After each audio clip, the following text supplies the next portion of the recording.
આજે આપણે આપણા સેવકો વિશે જાણકારી મેળવશું. તો કે આપણા દેશના, આપણા ગામના સેવકો કોણ કોણ હોય, તો એ સેવકો વિશે આપણે જાણીએ અને તેના કપડાં કેવા હોય. બધાય જો અલગ અલગ ડિપાર્ટમેન્ટના અલગ અલગ કપડાં હોય. માનો કે નિકિતાએ કયા કપડાં પહેર્યા છે? ફોજીના. ફોજીના. આ કપડાં કોણ પહેરે?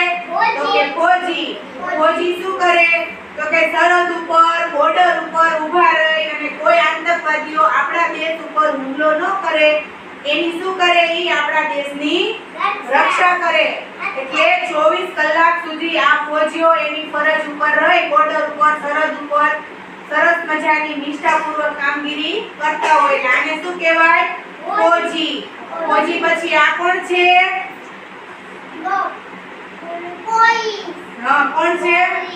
ગુજરાત પોલીસ. ગુજરાત પોલીસ. તો પોલીસ શું કરે?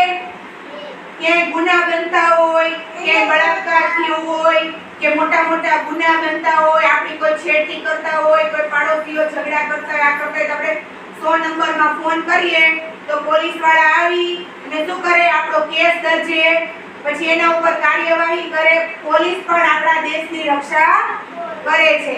હાલો, આ કોણ છે? ડોક્ટર શું કરે? ઈલાજ. શું કરે? ઈલાજ. આપણે બીમાર પડ્યા હોય, તાવ આવ્યો હોય કે આપણે રમતા રમતા પડી ગયા હોય, હાથ ભાંગી ગયો હોય, માથું ફૂટી ગયું હોય, પગમાં લાગ્યું હોય તો આપણે કોની પાસે જઈએ? ડોક્ટર આપણને દવા આપે, દવાથી ફેર ન પડે તો ઇન્જેક્શન આપે, ઇન્જેક્શનથી ફેર ન પડે તો આપણને દાખલ કરે, બાટલા ચડાવે. જરૂરી જે ટ્રીટમેન્ટ આવતી હોય પૂરી કરે અને ડોક્ટર આપણી પૂરી રીતે ઈલાજ કરી આપણને સાજા કરે.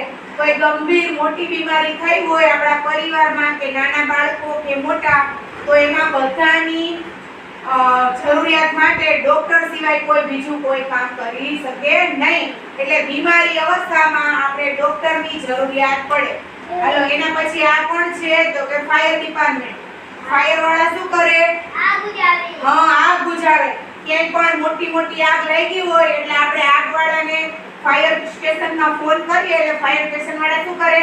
તો કે પાણીના ટેન્કર મોકલે અને એના બંબુથી મોટા પાણીના ફોર્સથી આગ બુઝાવવાની કોશિશ કરે. એટલે ઈ પણ આપણા આગ જ્યાં પણ લાગી હોય ઈ પણ આપણા દેશની જ રક્ષા કરે છે. હર 24 કલાક માટે ફાયર સેફટી ચાલુ જ હોય. ગમે ત્યારે અડધી રાત્રે પણ આગ લાગી હોય, આપણે એક ફોન કરીએ એટલે તરત ઈ લોકો આવી અને એનું કામ કરવા માંડે અને આગ જે લાગી હોય આગને બુઝાવી દે.